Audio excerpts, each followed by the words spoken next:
सभागार में आज के इस शुभ घड़ी में मंच पर आसीन Indo European chamber of small and medium enterprises के मानद निदेशक, सम्माननीय अध्यक्ष, परम श्रद्धेय हम सबके मार्गदर्शक बड़े भाई विजय तिवारी जी,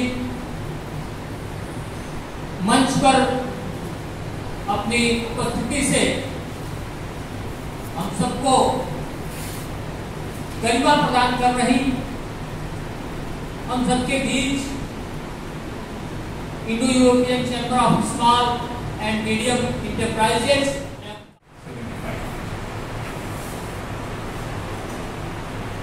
और सभी डायरेक्टली इनडायरेक्टली शिक्षा से जुड़े। शिक्षक का कार्य क्या होता है, क्या होना चाहिए, और हम लोगों ने अपना विजन क्या निर्धारित किया है, काफी चीजें मिश्रा जी ने बताई। सबसे पहला काम, जब हम कोई भी शिक्षा का अपना हमने उसके साथ हम जुड़ेंगे, हम बीएड करेंगे या हम बीटीसी कर रहे हैं या डीलेड है, इस पे क्या आप लोगों ने चिंतन किया कि हमको ये क्यों करना है? कुछ ने जरूर किया होगा, अगर नहीं किया है आज से उसका चिंतन शुरू करें। क्या हम सिर्फ एक सरकारी नौकरी के लिए यहाँ पे हमने ये प्रोग्राम ज्वाइन किया है, या हम पैशनेटली शिक्षक बनना चाहते हैं? शिक्षा एक पैशन है और शिक्षकों का भारत से ही नहीं पूरी दुनिया से अभाव होता जा रहा है। हम जब बच्चा छोटा हो, बड़ा हो, कॉलेज में बाद में आता है, अगर हमने उसको ठीक से ग्रूमिंग नहीं किया तो वो बच्चा क्या देगा समाज और क्या बनेगा विश्व गुरु भारत। हम तो पीसीएस की तैयारी कर रहे थे, बड़ा दुर्भाग्य है नहीं हो पाया, गलती से हमें यहाँ पे पढ़ाना पड़ रहा है। तो इतना दुखी शिक्षक, प्रोफेसर क्या शिक्षा देगा, क्या समाज को देगा, इस सोचने का प्रश्न है। मैं नहीं चाहता कि आप में से जो लोग यहाँ पे हैं, इस महाविद्यालय में हैं, ऐसा आपके अंदर भाव पैदा हो। पहला तो हम जो प्रोफेशन कर रहे हैं, जिस प्रोफेशन में हम लोग जाना चाहते हैं, उस प्रोफेशन का हमें आनंद आना चाहिए। क्योंकि अगर आपको आनंद नहीं आएगा तो आप आनंद ट्रांसफर नहीं कर पाओगे। जो भी काम करें हम पूरे आनंद के साथ करें। दूसरा, हमारा काम सिर्फ पढ़ाना नहीं है। मैं बहुत सारे शिक्षकों को देखता हूँ, तो सिर्फ एक विषय और बड़े बड़े प्रोफेसर, मुझे तो सौभाग्य मिला भारत सरकार के 3 कार्यक्रमों के साथ राष्ट्रीय लेवल पर जुड़ने का। प्रोफेसर वही अपनी स्लाइड ले आएगा, वही बोलेगा, वही बोलता रहेगा, उसका कोई औचित्य नहीं होगा, उसका कोई कन्वर्जन नहीं होगा, उसका कोई आउटपुट नहीं। एक एक कंपनी इंटेलेक्चुअल आईपीआर कर रहा है। आईपीआर सुना है ना किसी ने? Intellectual property right. उसमें वो करोड़ों रुपए का कर रहा है। क्या हमारे गांव जो है बेचारे इतने गए गुजरे हैं, या ग्रामीण इतने गए गुजरे हैं कि उनका आईपीआर 150 करोड़ का नहीं हो सकता? क्या आप लोग अपना इवैल्यूएशन 150 करोड़ रुपए से कम करेंगे इंडिविजुअली? कम से कम वो कब करेंगे?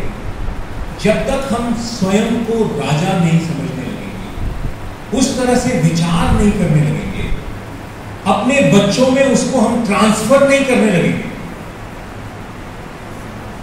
खुद गुलामी की मानसिकता, ट्रांसफर भी गुलामी की मानसिकता, एजुकेशन सिस्टम भी गुलामी के लिए, तो विश्व गुरु भारत कहां से होगा? हम लोग इसी विषय पे थोड़ा कार्य कर रहे हैं। मनोज जी आपको थोड़ा सा स्लाइड के माध्यम से कुछ चीज़ें बताएंगे और फिर लक्ष्मी जी भी आपके बीच में है। लक्ष्मी ठाकुर जी वो पिछले 15 वर्षों से एक कार्यक्रम करती हैं, नेशनल वुमेन एक्सीलेंस अवार्ड 25 नवंबर को। 25 नवंबर होता है international day for elimination of violence against women, UN day है, और 15 वर्ष इस वर्ष हो जाएगा। ये पूरे राष्ट्र में से अच्छी महिलाओं को जो अलग अलग लेवल के हैं उनको ये अवार्ड करते हैं इंडो यूरोपियन चेंबर के साथ मिल करके। मैं चाहूँगा कि इसमें आप लोग इस कार्यक्रम में जुड़े। 25 नवंबर को मैं चाहूँगा कि आप सब लोग वहाँ रहें या कुछ लोग रहें। 20 ब्लॉक से हम एक एक अवार्डी जो हमारा इंस्टीट्यूशन है वो डिसाइड करेगा पार्टनर कि किसको हम ब्लॉक में से कौन ऐसा उद्यमी महिला है या वो ऐसे कोई भी हो सकता है, वो ब्लॉक को डिसाइड करना है। तो 20 क्योंकि और इस बार हमने तय किया कि हम गोरखपुर में हैं तो गोरखपुर में ही इस बार करेंगे। हमारा कार्यक्रम 24, 25, 26 को 3 दिन होगा। फर्स्ट हाफ में एक नेशनल कॉन्फ्रेंस होगी विमेन को लेकर के, तो उसमें आप सब लोग खास करके महिलाएं बच्चियां आएंगी तो बड़ा अच्छा रहेगा। और फिर सेकेंड हाफ में अवार्ड फंक्शन होगा, थोड़ा कल्चरल प्रोग्राम होगा, आप लोगों के लिए भोजन की व्यवस्था होगी दोपहर में भी और शाम में, ठीक है। इतना वो आईटीएम करेगा। दूसरा जो अभी मेरे ख्याल से सबके पास स्मार्टफोन होगा, ठीक है। कितने लोग ट्विटर पे हैं? हाथ ऊपर खड़ा करो। बहुत कम। मैं चाहूंगा शिक्षक, क्योंकि ट्विटर या कोई भी सोशल मीडिया खास करके ट्वीट्स सबसे फास्टेस्ट कम्युनिकेशन का माध्यम है आज के लिए। हम यहां से बैठे बैठे